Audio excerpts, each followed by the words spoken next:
It was Kuhn who first suggested that development within a discipline, especially science, is not a gradual process but in fact takes place quite suddenly.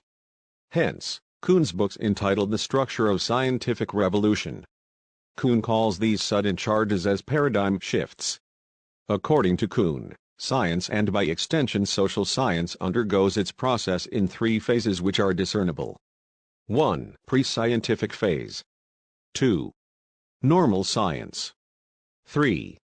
Paradigm shift. In the initial phase, theories of explanation are incomplete and competing with one another. At some point one of the theories establishes itself, bringing in the phase of normal science.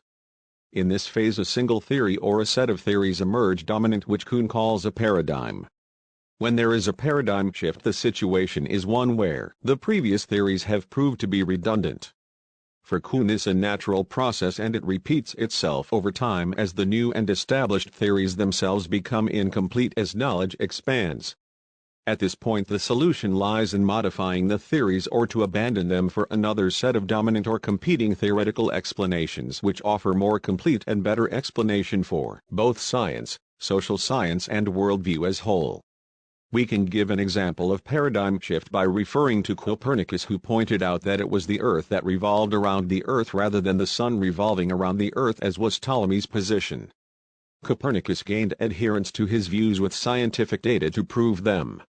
A sudden shift in terms of theories, concepts and perspectives emerged with great speed and there was a paradigm shift. A new theoretical explanation emerges and establishes itself, ushering in the new set of theories and perspectives. Another example of paradigm shift occurred when Einstein's theory of relativity replaced Newton's theory of gravity. We must point that according to Kuhn the paradigm shift implies a rather drastic if not total replacement of the previously established theories of science and social science. In short, the earlier theories are non-comparable. The shift is total.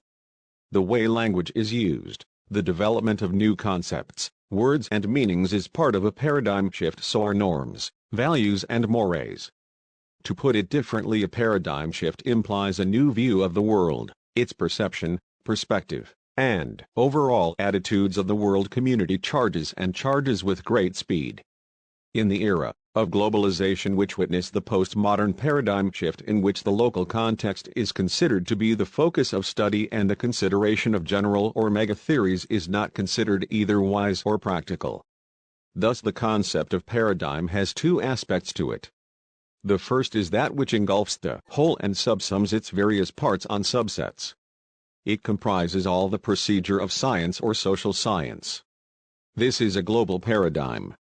At the second level we find there are theories and practices which bolster the existing paradigm of the society globe. We must clarify it here that although some efforts have been put in to make sociology a distinct, independent and a scientific discipline, by some great scholars included, but the sociological theories thus produced have also been challenged on several grounds.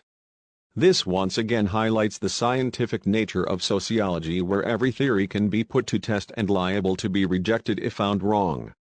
Thus, in sociological theories, as in other sciences as well, there is nothing like an eternally universal truth that remains a truth under all the conditions and at every moment of time. Sociological theories should also not to be confused with something like religious or metaphysical assertions.